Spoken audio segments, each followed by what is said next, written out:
Welcome back to In the Bunker with Top. I'm your host, Robert Taylor. Sorry guys, I've been gone for a while. I got married a couple weekends ago to my beautiful bride, Elizabeth Bougeret.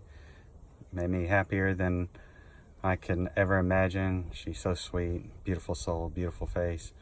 She truly makes me happy, and she supports my habits, my golf habits, which I'm out here on the golf course practicing. Qualified for the South Region Championship of the VGA this past weekend. So I got to practice. Promised her I'd take her to West Virginia, so wish me luck. Throughout the day, I'm going to be talking about the difference between engaged leadership and enraged leadership, and what's the difference and what I've learned from the Army. And hopefully I can pass on some tidbits to you. But for now, I'm going to hit a couple balls down the fairway, and I'll come back later. See you guys.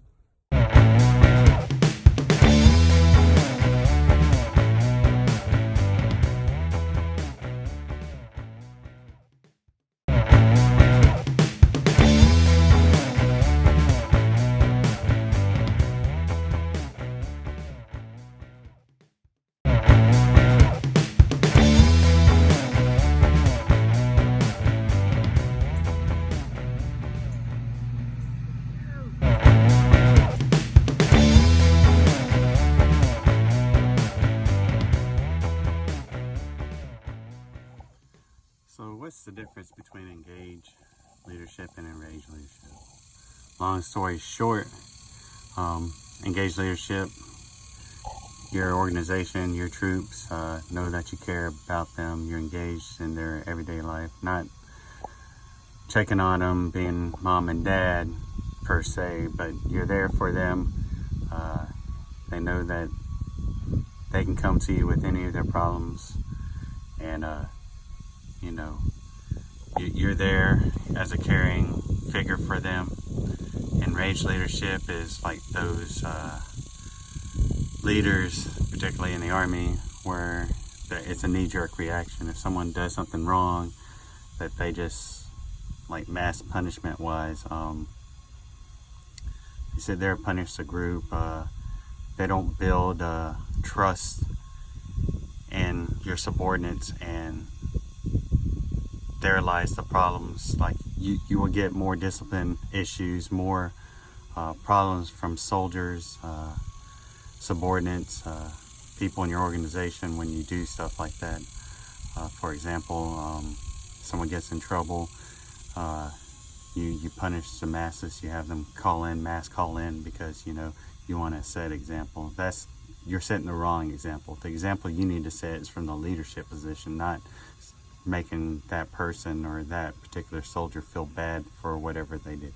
If you are an engaged leader, they will automatically feel bad because they feel like they let you down. Well, I'm about to hit my next shot, so I'll come back with more on this. Take care for now. So, like I was saying earlier, I'll just use soldiers. You can use it as any term you want to, as it pertains to you. Your soldiers need to know that you care. You'll be there for them in the good times and the bad times, and they have to feel comfortable coming to you. If they don't feel comfortable coming to you, then you're not really engaged with their everyday life. You don't have to know what they're doing 24/7. Would be a bonus, I'm sure, for some leaders, but you don't need that. You need to be caring, empathetic, sometimes sympathetic to what's going on with them.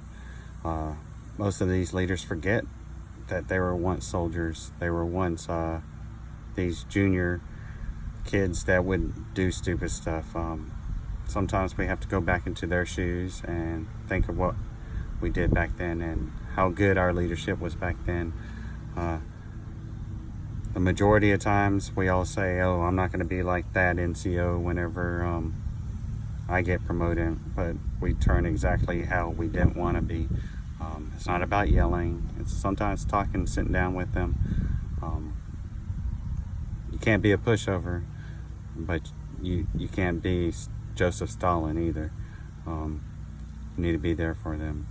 And if you turn to the Joseph Stalin route, you're going to end up enraged leadership. locking down motor pools because you can't control your soldiers. That's on you. It's not on the soldiers. It's on you. You have to find what connects you with your soldiers and how you can earn their trust. If they trust you and they care about you, they'll do anything for you. And I truly believe that. I've seen it. They do it for me all the time when I was in. And so some of y'all need to look in the mirror and see that your enraged leadership isn't engaging at all. It's disengaging your soldiers from you, and that's why you have some of the troubles you have in your organization. Be back in a few minutes to wrap this up. This is In the Bunker with Top. Make sure you hit that like and subscribe button, and make sure you follow me on social media at Instagram, Facebook, and also follow me on Podbean at In the Bunker with Top. Be right back. Well, it looks like the storm's going to come in and get us. I barely made it through, but I'm going to close this out for today.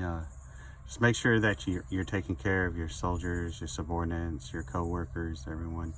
You want to be as engaging so people can come to you when they need, identify their problems and help them through it, not compound the problems even worse by enraged leadership.